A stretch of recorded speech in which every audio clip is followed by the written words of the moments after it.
Welcome back to another explainer. Grab your aprons because today we're putting on our professional pastry chef hats.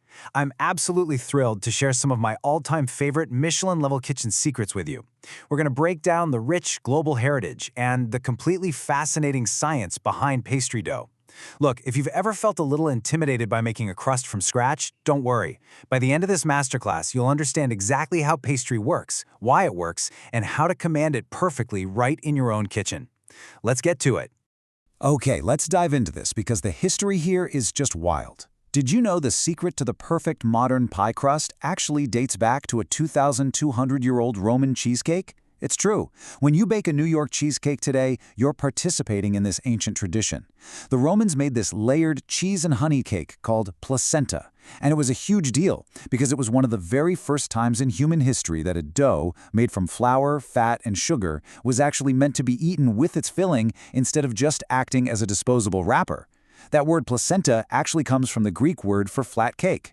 As it traveled through Europe, it evolved into the old French word pastry, which, you guessed it, eventually gave us the English word pastry. So yeah, literally, cheesecake gave us the word pastry. So here's our roadmap for today's explainer. First, we'll look at pastry's ancient roots. Second, we'll uncover the golden ratio.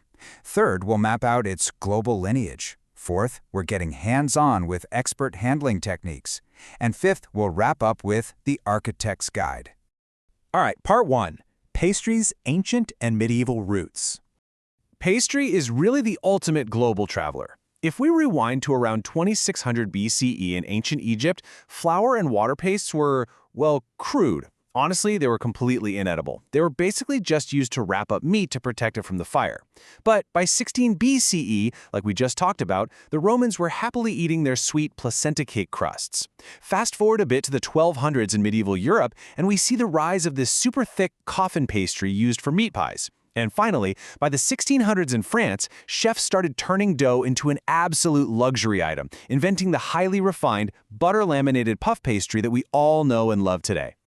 I really want to highlight this medieval coffin pastry for a second, because it's essentially the world's original lunchbox.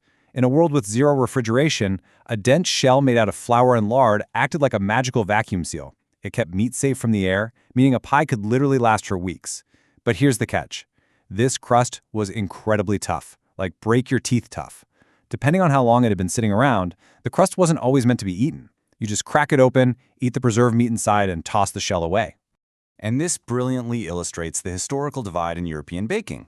Let's look at the 1600s. In the UK, you had the suet crust, which was made from beef or mutton fat and flour, and then either boiled or steamed. It was a poor man's pastry, right? It didn't even require an oven, and the whole point was hearty preservation. Meanwhile, just across the channel in France, early puff pastry was emerging on the scene. This method used expensive butter, complex lamination techniques, and proper ovens. It was entirely status-driven, created specifically to show off wealth and refined culinary skill at Renaissance courts. Moving right along to part two, the golden ratio of dough. Okay, if you write one single thing down today, please let it be this. Think of pastry as flour plus fat plus water, but the ratio and method changes absolutely everything. Seriously, those three basic ingredients are the foundation of almost every baked good on Earth. What makes a beautifully tender short crust different from a shatteringly crisp phyllo dough isn't really the ingredients themselves. It's entirely about how you balance and manipulate them. So let's talk about the fat.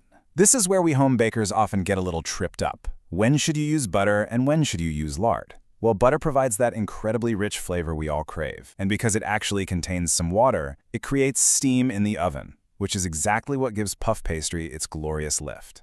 Lard, on the other hand, has a higher melting point and almost no water, so it creates incredibly sturdy, moldable structures. Basically, if you want a delicate, flaky croissant, you need butter. But if you're making a traditional British pork pie that needs to stand up perfectly straight on its own without a pan, you absolutely need lard or shortening.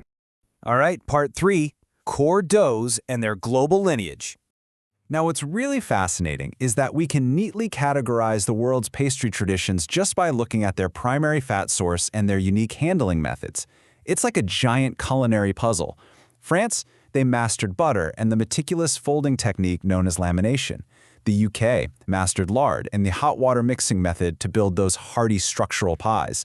And the Middle East and Greece, They mastered oil or brush clarified butter, pairing it with stretching the dough until it's practically transparent. Just consider two of the most popular doughs in the world. First, phyllo, which is rooted in the Byzantine Empire on 800 CE. The name actually translates literally to leaf in Greek. You stretch it tissue paper thin and brush fat between the sheets to make incredible treats like baklava or spanakopita. Now contrast that with short crust. This is the direct descendant of that medieval coffin pastry we talked about. You mix cold fat directly into the flour to create a crumbly, tender, almost cookie-like texture. It's the ultimate comfort food staple for everything from savory quiches to that classic New York cheesecake. And what's absolutely amazing is that almost every other beloved pastry in the world is just an adaptation of one of these three core foundations. Take the Spanish empanada that traveled to Latin America in the 1500s. It's simply an adaptation of the short crust, using local flours. Or the samosa? That actually started out as the Persian sambasag in the 1300s before traveling to India, adapting a thin crust to hold potatoes and spices. Even the classic Danish pastry only exists because Austrian bakers went on strike in the 1850s and the replacement workers brought French-style laminated dough with them to Denmark. Talk about a happy accident. This brings us to part 4, expert handling techniques. Let's get into the mechanics. So have you ever bitten into a perfectly baked fresh croissant and wondered exactly what creates those hundreds of distinct, shatteringly crisp, paper-thin layers? I mean, it's not yeast, and it's definitely not baking powder. It is purely a mechanical process. The technique is called lamination.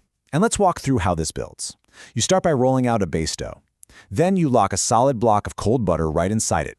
You roll it out, fold it up like a letter, and chill it. Then you repeat that process usually around 6 times. By the time you're done, you have created literally over 500 alternating, microscopic layers of dough and butter. It is pure kitchen magic. But here is the professional chef's ultimate secret. Temperature control is the absolute key to lamination. Why? Well, remember how we said butter is about 20% water?